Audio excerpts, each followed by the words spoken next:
9 threes. Just a great job of improving their game over the last few years. All right, Luka is ready. Let's check in with Lisa. Thank you, Dave. Luka, what was the push-up for? It's a bet we got with Coach Mose. It's if you lose something, you got to do push-up whenever. How many? It's terrible. What'd you lose? I lose bets against him a lot. It's like half-court shots when we're playing one-on-one. Well, you won the game, and you got hit a lot in the game. How's your body feeling right now? It's good, I think it was, 3 overtimes in 5 games, We just keep improving,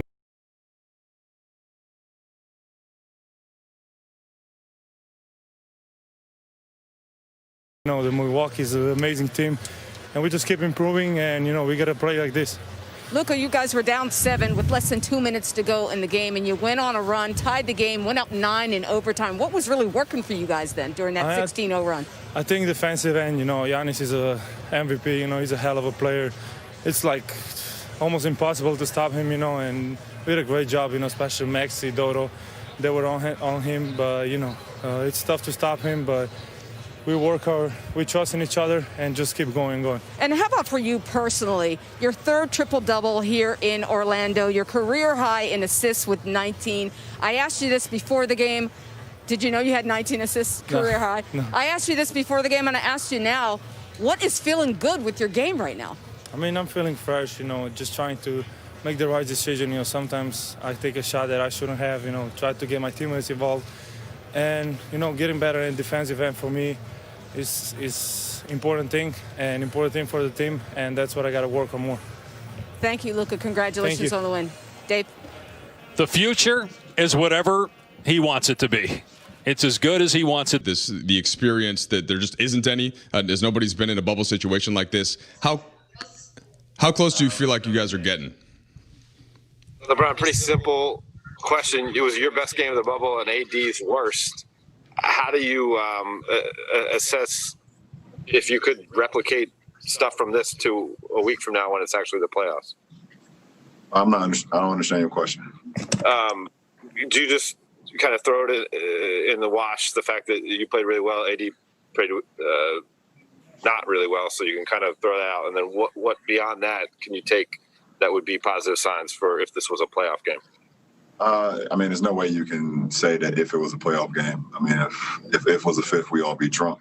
At the end of the day, you go out and you play the game, and we wanted to get better today. I feel like we did. TJ Warren, made some big shots down the stretch with 7 straight. And even with AD struggles, we put ourselves in a position to still win a ball game, and that's what the team is all about. Quinn came in and was great for us off the bench, along with Taylor and Duds, and our whole bench. Dwight was a monster on both ends. So we play Lakers basketball tonight, and win, lose, or draw. When we do that, we're gonna give ourselves a good chance to be very successful in the win column. Hey, LeBron, what have been the ways that you think you guys can get better as a team when defenses are throwing those doubles at AD and he's having to step out and read them? Where are the areas that you guys as a team can progress there? It's all about spacing. It's actually a luxury for our team when AD gets double because you have numbers. We have a 4-on-3 on the backside, but we have to have great spacing to put ourselves in position to be successful. There's going to be somebody open. So there's times where we're great with our spacing. There's times where we're not as great with our spacing. So we have to be able to give AD an outlet because there's 2 on the ball. So we definitely have the numbers game on the weak side. We just have to make ourselves available. Do things change at all for you on the offensive end when it's different guys that are in the back end of the rotation as opposed to something that's more consistent? Is there anything that you can do to solidify that as you move forward? For me personally, I think I'm just getting more and more comfortable with playing in an empty gym. And also, just having the backdrop here is a lot different from playing in a high school gym or in a college arena when you kind of like play in the summertime or whatever the case may be.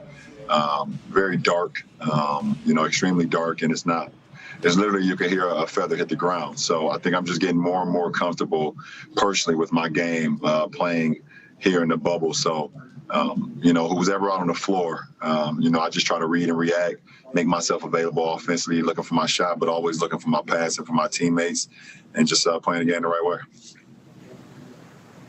Hey, LeBron, do you feel like you're still building towards something either physically or in terms of rhythm? Are you there? And then I'm curious how you looked at the game 2 nights ago when you were out. Was that sort of your last sort of recharge before hitting the ground running now through the playoffs? My rhythm is getting better and better, like I just stated on the last question. I feel my legs are continuing to get up underneath me. My shot is starting to feel, a lot better. My touch around the rim. Even though tonight I still had a couple that I'm so accustomed to making a couple layups, but finishing with contact.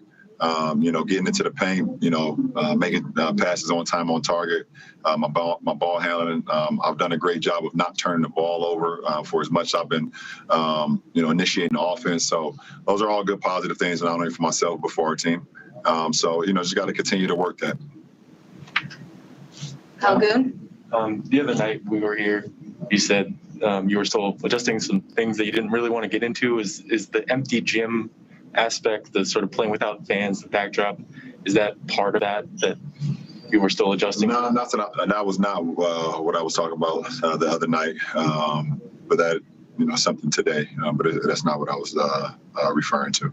Like I said, I am getting more and more used to being out there. It's a very weird dynamic. It's a very weird dynamic. I haven't played in an empty gym in a very, very long time. For me personally, it's been a very long time since no one was watching me play the game. So, just trying to find that rhythm and just lock in. This is great. You have to love basketball. You have to really love basketball to be here, because there's no extra motivation, as far as that you get, or the excitement from the crowd and things of that nature. You have to really love the game and love the work, and be able to lock in on your craft. And it's something that I actually love. It's pretty cool. Last couple questions. Tanya Ganguly. Do you remember when the last time was that you played? Like a real game that was. No. It's been a very, very long time. The gyms were not as packed my freshman year. I was starting to make a name for myself, but the gyms was not as packed. But as far as empty, I don't think I've ever played in an empty gym that really counted. Joe Garden. We talked about you and your rhythm, but Frank's running in a bunch of new guys tonight. You and AD have kind of been trading off and who plays well, who doesn't, and it is almost go time. Are you concerned about being on the same page when the lights really come on, or do you feel like we're close? Like we're as a team, how do you feel about all that? Like I stated, I don't know if the last game I played or before, and this is a different situation than any situation I've been in. So it's kind of hard to say, okay, well, the playoffs is right around the corner. This is where we're going to be. We're literally we're in a bubble. This is not. It's kind of hard to explain. And obviously, you want to be playing great basketball going into the playoffs. That's exactly what you should be doing and what you want to do. And tonight, I feel like we got better from the Houston game and the OKC game. And I think we played some good basketball in the Houston game. They just made a lot of shots, and we were not able to make any shots. But I think tonight we finally seen the ball go through the hole from the outside, and and we defended once again. Like I said, TJ made some big shots down the stretch. Oladipo made some big shots on Brogdon as well. But defensively, we were very in tune. So I like where we are today from where we were in the OKC game. Okay, last question, Melissa Rowland. LeBron, you were talking about how different everything feels now in the bubble. I'm curious if this has allowed you to sort of grow your relationship with the game in a different way than maybe you had before, since you're so used to playing in front of raucous crowds all the time. No. I mean, to be honest, I definitely love playing in front of the fans. And the fans is what make the game. Without the fans, I wouldn't be who I am today. To all the fans out there that have ever come watch me play, I miss you guys, and I hope that someday we can get back to that interaction. It's just something that it brings to the excitement of the game when you're there, either playing on the road or at home, or obviously it goes without saying. But for me, as far as the love of the game, that it doesn't matter who's in the stands. It doesn't matter what's going on. My love of the game, once I step on the floor, becomes just like a sanctuary for me. So I'm able to lock in once that ball is tipped up. But, definitely miss our fans, definitely miss, obviously, being in Staples Center with our fans, being on the road, going against fans that boo me, going to other games and things like that, going to watch my son play and seeing the fans there. The fans are missed.